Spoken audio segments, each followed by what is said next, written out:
сөзсүз бул мыйзам долбоорду колдойбуз, бирок негизи Гүлбара Учуровна анализ кылыш керек структураны.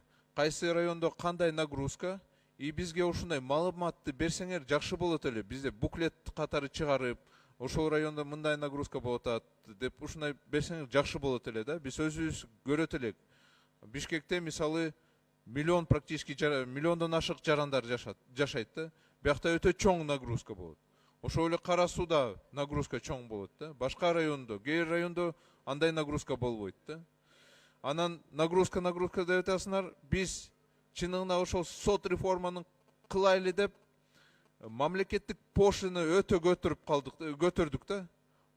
Ошол эсебинен көп эле жарандар азыр өзүнүн укуктарды сактап албай калды да. Сотко арызды бергенге акчаны төлөш керексиң да. Ошон үчүн бизде сот платный система болуп калды да. Вот биз туура эмес кылып алдык да ошону. Бияка токтомду өкмөт алып келгенде мен айтканда депутаттар эч ким укпай койду да ошону. Мына азыр жарандар илеп атышат азыр. 10% төлөш керек да. 100 000 сомду 1000 сомго арызды берсең, 10 000 сомду сразу төлөш керексиң да. Туура эмес кылып алдык биз, урматтуу депутаттар, ошону артка кайташ керек да ошону. Мамлекеттик пошлина өтө чоң болуп калды.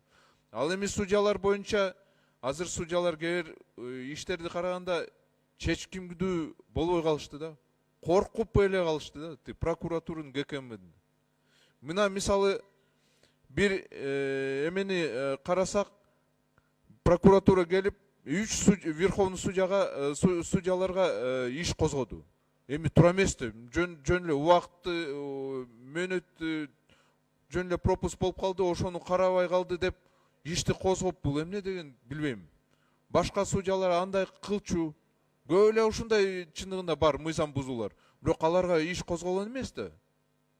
Ошол учурда мен ойлойм, сиз Гүлбара Учуровна ушундай судьяларды хотя бы коргоп барып айтыш керексиңер да. Президентке барып айтыш. Мен президентке кирип айткам ушул боюнча. Туура эмес негизи. Андай кылбаш керек да прокуратуралар. Бул басымдык, судьяларга басымдык болот. Ал эми туура эмес, действительно мыйзамсыз чечим чыгарса, да, ошол кезде, конечно, караш керек сөзсүз.